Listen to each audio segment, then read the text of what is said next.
তো আজকে আমি রান্না করব রুই মাছ আলু দিয়ে ঝোল। তো প্রথমে মাছটাকে ধুয়ে নেব সুন্দর করে, হলুদ লবণ দিয়ে দিলাম। এরপরে আমি মেখে নেব সুন্দর করে। এবার কড়াইয়ে তেল দিয়ে দিলাম, একে একে মাছগুলোকে ভেজে নেব হালকা করে। তো আমার মোটামুটি মাছ ভাজা হয়ে গেছে, এবার আমি তুলে নেব। এরপরে আমি ওই তেলেই আমি আবার আলুটাকে ভেজে নেব সুন্দর করে, লাল লাল করে।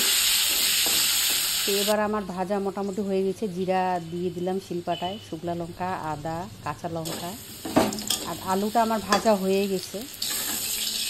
এবার আমি আলুটা তুলে নিব।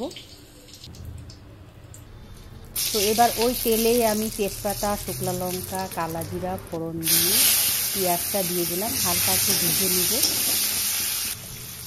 হলুদ লবণ দিয়ে দিলাম। তো এরপরে আমি মশলাটা দিয়ে দেবো। তো মশলাটাকে দিয়ে আমি একটু কষবো হালকা করে। কষা আমার মোটামুটি হয়ে গেছে। এবার আমি আলুটা দিয়ে দিলাম।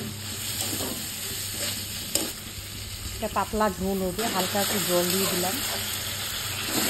এরপরে মাছটাকেও আমি দিলাম, যেহেতু অনেকে মাছটা জল ফুটানোর পরে দেয়, আমি আগে দিয়ে দিলাম। তো এবার আমি মাছটাকে দিয়ে আলুটাকে দিয়ে এবার আমি কষে নিব। তো আমার কষানো হয়ে গেছে, এবার আমি পরিমাণ মতো জলটা দিয়ে দেবো।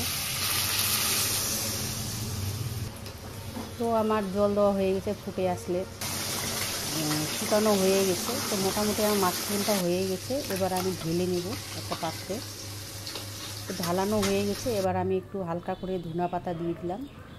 তো এবার আমি ভাতটা বেড়ে নেব।